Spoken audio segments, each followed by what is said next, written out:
दोस्तों, आपदा प्रबंधन की इस श्रृंखला में आज हम बात करेंगे आपदा के दौरान बचाव के उपायों की। मनुष्य अपनी बुद्धि, विवेक और दृढ़ इच्छा शक्ति के कारण संसार में एक शक्तिशाली प्राणी है। लेकिन यह भी है, फिर भी इतने होने के बावजूद भी बहुत सी प्राकृतिक आपदाओं से हम आज भी अनजान बने हुए हैं। उनके सामने अपने आप को असहाय पाते हैं। भूकंप, ज्वालामुखी, बाढ़ें, सुनामी, तूफान आज भी हजारों लाखों लोगों को अपना निवाला बना लेते हैं, करोड़ों की संपत्ति को बर्बाद कर देते हैं। परंतु मानव में व्याप्त उसकी तीव्र बुद्धि और दृढ़ निश्चय का प्रयोग करके हम उन प्राकृतिक आपदाओं के प्रभाव को कम कर सकते हैं, जान व माल के नुकसान को कम करने में अपना योगदान दे सकते हैं। ऐसे सभी उपाय जो किसी प्राकृतिक आपदा, भूकंप, आग, बाढ़ या अन्य दुर्घटना के सामने जान और माल की रक्षा में सहायक हो, बचाव के साधन कहलाते हैं। इन्हीं साधनों पर आज हम चर्चा करेंगे और खोज एवं बचाव दल के गठन की प्रक्रिया पर विस्तार से चर्चा करेंगे। हर एक आपदा से बचने के अलग ढंग और उपाय हैं। उदाहरण के रूप में, आग लगने के लिए आवश्यक होगा कि आग किससे लगी हुई है, तभी उसको बुझाना आसान हो पाएगा। यदि आग पेट्रोल या मिट्टी के तेल से लगी हुई हो तो हमें उसको बुझाने के लिए पानी का प्रयोग नहीं करना चाहिए, वरन मिट्टी या रेत का प्रयोग करना चाहिए। इसलिए एक बचावकर्ता को कुछ विशेष बातों का ध्यान रखना चाहिए। उसे इस बात की जानकारी होनी चाहिए कि विभिन्न आपदाओं का मुकाबला करने के लिए उसे विविध तरीकों का प्रयोग, उसमें निरीक्षण का गुण, निस्वार्थ मन से सेवा करने की इच्छा, अन्य लोगों से सहयोग प्राप्त करने की धारणा और स्थानीय सहायता केंद्रों जैसे पुलिस, थाना, फायर स्टेशन आदि की स्थितियों की जानकारी होनी चाहिए। अब हम बात करते हैं खोज और बचाव दल के गठन की। खोज और बचाव दल का कार्य कोई भी व्यक्ति अकेले अधिक क्षमता के साथ नहीं कर सकता। इसलिए खोज और बचाव दल बनाते समय सारे समुदायों के सहयोग एवं भागीदारी की आवश्यकता होती है। खोज और बचाव दल में इंजीनियर, डॉक्टर, पुलिस के सदस्य, आग बुझाने वाले अधिकारी के अलावा अध्यापक, स्वस्थ युवक, मिस्त्री, तैराक, सफाई कर्मचारी आदि वे सभी लोग शामिल किए जा सकते हैं जो हमारे लिए आपदा के दौरान उपयोगी साबित हो सकते हैं। बचाव कार्य में खोजने और निकालने के कार्य किए जाते हैं, जिसको हम सर्च एंड रेस्क्यू ऑपरेशन भी कहते हैं। इस प्रकार के आपदा प्रबंधन दल राज्य, जनपद और ग्राम स्तर पर बनाए जाते हैं। समुदाय के सदस्यों की सुविधा को ध्यान में रखते हुए आपदा प्रबंधन दल के विभिन्न सदस्यों को विभिन्न खोज और बचाव कार्यों का प्रशिक्षण भी दिया जाता है।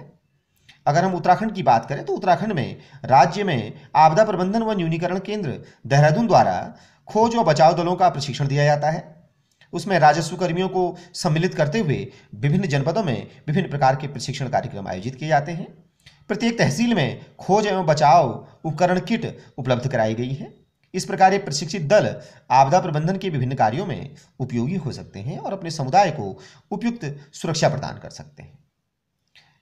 खोज एवं बचाव दल के कार्यों की अगर हम बात करें तो प्रशिक्षित राहत दल को सुनियोजित व चरणबद्ध रूप से कार्य करने में अधिक सफलता प्राप्त होती है। वे आपदा में फंसे हुए लोगों की तलाश करें और उनके साधन जुटाएं, यह एक महत्वपूर्ण प्रक्रिया होती है। खोज एवं बचाव दल के लिए आवश्यक है कि वे सर्वप्रथम फंसे हुए पीड़ित जगहों का पता लगाएं, उन्हें सुरक्षित स्थानों पर लाएं तथा निकट के चिकित्सालय में पहुंचाएं। स्थानीय लोगों के साथ मिलकर एक योजना बनाएं जिसके अंतर्गत इन कार्यों के लिए दल बनाए जाएं, जिससे ये कार्य सुविधापूर्वक संपन्न हो सके। स्थानीय लोगों की परिस्थिति से परिपक्वता होने के कारण ये कार्य और भी आसान हो जाते हैं। आपदा की सूचना मिलने पर स्थानीय अंतराक्षेपण कार्यदल एवं अन्य संगठन अपने आप को तैयार रखें। इस कार्य के लिए हेलीकॉप्टर, खोजी कुत्ते और भारी मशीनों यानी क्रेन आदि का इस्तेमाल भी किया जा सकता है।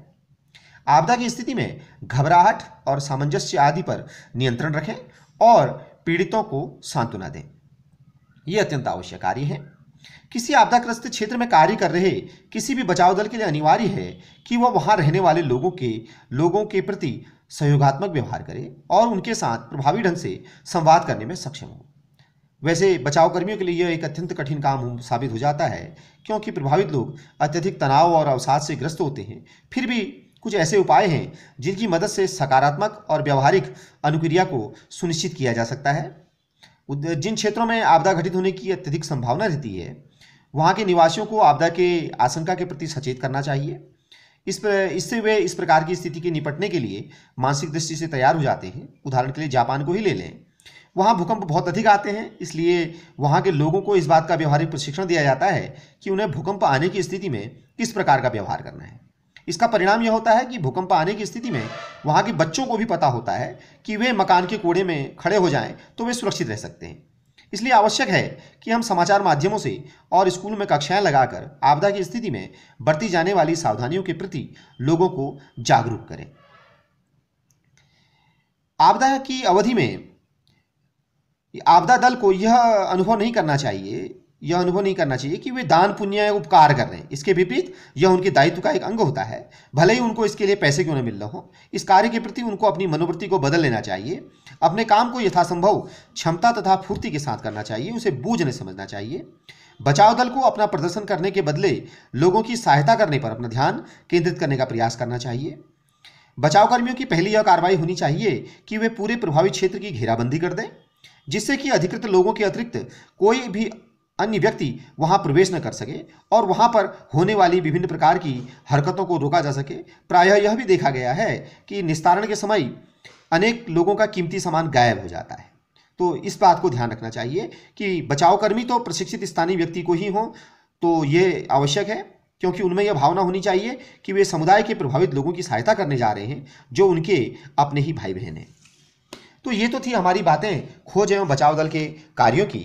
खोज एवं बचाव दल के कर्तव्यों की अगर हम बात करें तो उनमें देखने, सुनने और महसूस करने तीनों सिद्धांतों का पालन करना चाहिए। स्वयं देखकर क्षेत्र की स्थिति का आकलन करना चाहिए, निष्कर्ष निकालना चाहिए और खतरा कितना बड़ा है और उसका किस प्रकार मुकाबला किया जा सकता है, यह अवश्य जानकारी होनी चाहिए। कम समय में राहत कार्यों की सफलता के लिए आकलन करना चाहिए और क्षति अगर जारी रहने की संभावना हो तो अन्य लोगों को उसके बारे में सूचित कर देना चाहिए। ये तो थी हमारे बात आपदा बचाव राहत दल की। अब बचाव दल के लिए कुछ उपकरणों की आवश्यकता होती है। कुछ सामान्य उपकरण जो बचाव कर्मियों के निजी प्रयोग के लिए आवश्यक हैं, जिसमें helmet, torch, gumboot, life jacket, सीटी ये उपकरण हो सकते हैं। इसके अलावा रस्सी, सीढ़ी, घिरनी, काटने के उपकरण, प्राथमिक उपचार किट, सब्बल, हथौड़ा, स्ट्रेचर आदि बचाव दल द्वारा राहत कार्यों में उपयोग में लाए जाने वाले उपकरण होते हैं। इसके अतिरिक्त आजकल हम वर्तमान समय में बचाव एवं राहत दलों में विभिन्न नवीनतम तकनीकों का इस्तेमाल करने लगे हैं। अधिकतर इसमें प्रायः देखा गया है कि पर्वतारोहण में उपयुक्त होने वाले जो उपकरण हैं उनका प्रयोग हम बचाव दल में सफलतापूर्वक कर सकते हैं। इसके प्रयोग के लिए इन सभी उपकरणों के प्रयोग के लिए हमें कुशल प्रशिक्षण की आवश्यकता होगी। प्रशिक्षण के पश्चात इन उपकरणों का हम भली प्रकार प्रयोग कर सकते हैं। बचाव कार्य के दौरान जो विभिन्न प्रकार के प्रशिक्षण हैं उनकी अत्यंत आवश्यकता होती है। प्रशिक्षण के माध्यम से ही हम आपदा एवं बचाव राहत कार्यों में अपनी भूमिका को सही प्रकार से उन भूमिकाओं का निर्वहन कर सकते हैं और लोगों को सहायता पहुंचा सकते हैं। तो ये तो थी बात आज आपदा बचाव के साधनों की, जिसके अंतर्गत हमने राहत दलों की बात की और कुछ उपकरणों की बात की।